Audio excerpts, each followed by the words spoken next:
Imagine this. Every country on earth is in debt. The United States now owes over $38 trillion, the highest figure in its history. The European Union carries around $14 trillion.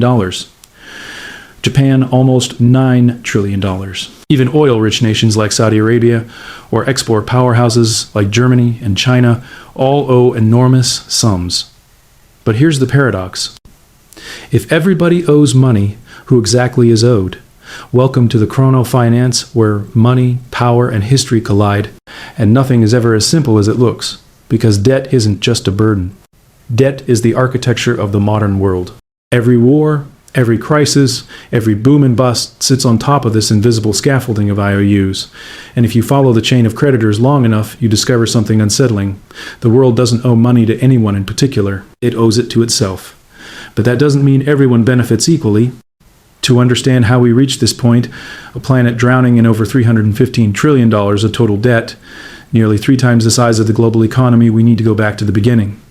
Centuries before the first credit card swipe or digital transfer, the idea of national debt was born not in Wall Street, but in war. In 1694, England was fighting France and running out of gold. The king turned to merchants for help. In exchange for a permanent stream of interest payments backed by future taxes, they financed the crown.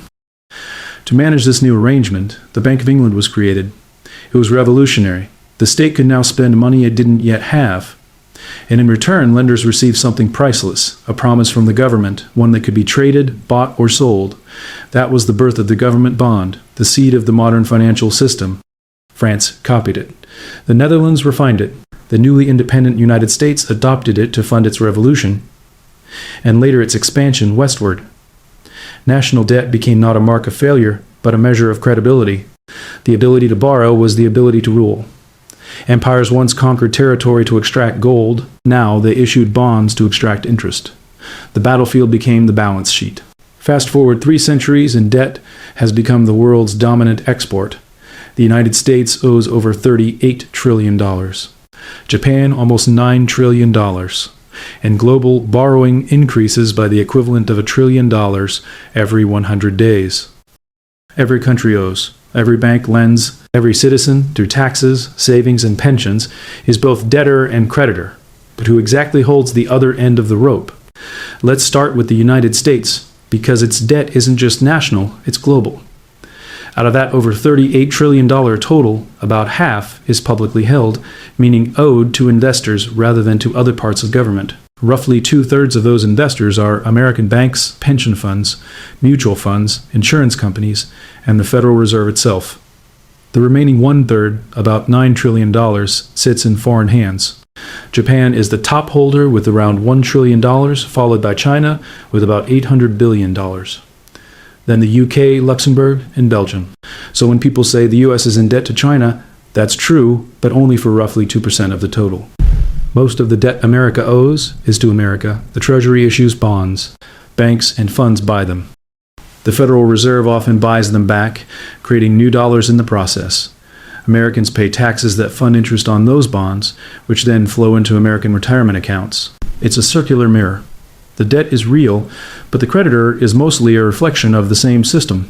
And this circularity isn't just American, it's global.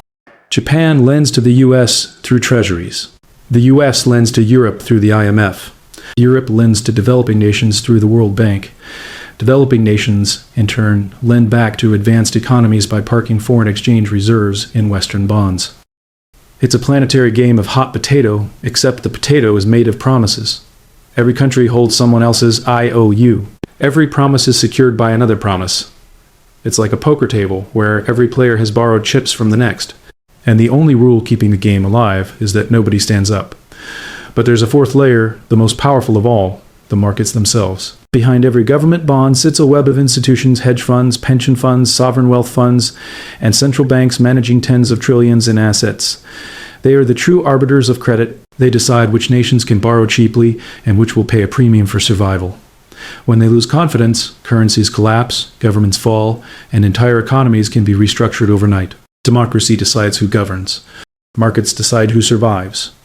And the ultimate market maker, the modern high priest of this system, is the central bank. Central banks don't merely manage debt, they manufacture it. Every time the Federal Reserve or the European Central Bank buys government bonds, it creates new money in exchange. The liability of one balance sheet becomes the asset of another. Every dollar in circulation represents a unit of debt somewhere else. There is no such thing as debt-free money. Every coin, every bill, every digital dollar has an IOU engraved invisibly on its surface. For decades, this loop has sustained itself through confidence. So long as investors believe governments will pay interest, even if never the principal, the machine keeps turning. But what happens when confidence wavers? We've seen it before.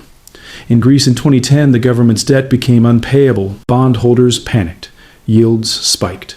The European Central Bank and IMF intervened. But their rescue came with austerity. Tax hikes, spending cuts, and mass unemployment. For an entire generation, bailout became another word for sacrifice. In Argentina, repeated defaults turned debt into a national curse. In Sri Lanka, fuel shortages and political collapse followed when the government ran out of foreign currency to service loans. When the system breaks, the creditors suddenly become visible. The IMF, the rating agencies, the anonymous bondholders who hold entire nations by the throat, and yet, even after collapse, the same logic restarts.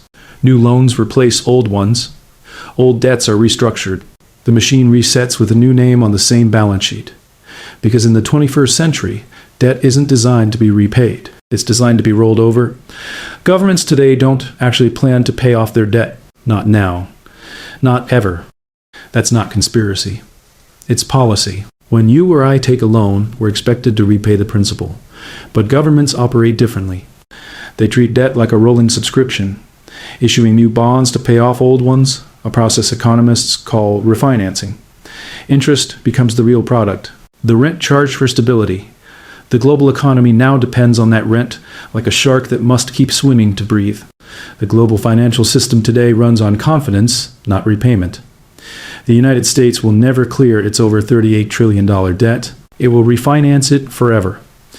Japan has been rolling over its debt for decades, now exceeding 250% of GDP, and yet its government bond yields remain near zero. Investors aren't waiting to be repaid.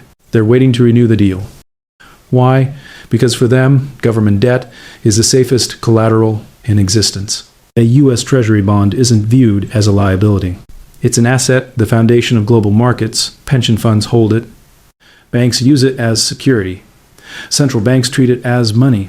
The system depends on governments never paying off their debt, because if they did, the world would lose its most trusted financial instrument. Imagine if Washington somehow decided to pay down every last dollar of its debt. Banks and funds around the world would suddenly lose their most stable asset. The dollar supply would shrink dramatically, triggering deflation and collapse. Paying off the debt would destroy the very thing that makes the economy function. So governments do the opposite. They keep issuing more, not recklessly, but rhythmically. Debt becomes a kind of heartbeat for capitalism itself, pulsing through every pension, mortgage, and market on Earth. And that's why, when politicians talk about balancing the budget or paying down the national debt, they're selling an illusion. The goal isn't to eliminate debt, it's to keep it sustainable, serviceable, and desirable. Enough that the system never stops believing in it, because once belief fades, the numbers stop mattering. Confidence collapses. Interest rates spike, and an economy built entirely on rolling promises grinds to a halt. That is the real secret of sovereign debt. The plan was never to pay it back. The plan is to keep the world believing it will. It's a closed loop of trust. And as long as that trust holds, the numbers can stretch indefinitely. But trust is not evenly distributed. When we say we owe it to ourselves, that's only half true. Interest payments do not flow equally through society. They flow upward from taxpayers and workers to the institutions and investors that hold the debt. In other words, debt isn't just a transfer between countries. It's a transfer between classes. That's why global inequality and global indebtedness rise together. The system rewards those who own debt and punishes those who merely pay it. If that sounds familiar, it's because it's the same story scaled up from households to nations, from nations to the planet. Creditors aren't villains. Debtors aren't victims. They are two sides of the same engine. The problem is, what happens when the engine runs out of fuel, when new borrowing can't keep pace with the promises made before? That's when the question, who's the creditor, stops being abstract and starts being personal. Because at the top of this global pyramid, there isn't one face to blame. It isn't China. It isn't Wall Street. It isn't the IMF. It's all of them and us. The modern financial system has turned debt itself into money. Governments issue it. Banks multiply it. Investors trade it. Citizens depend on it. The line between debtor and creditor has blurred beyond recognition. Debt once meant bondage. Today, it means balance. But if that balance ever tips, if confidence breaks, the illusion ends, and we remember what debt really is. A promise that can't be kept forever. If this gave you a new perspective, hit subscribe. History has the answers. I'll show you where to look.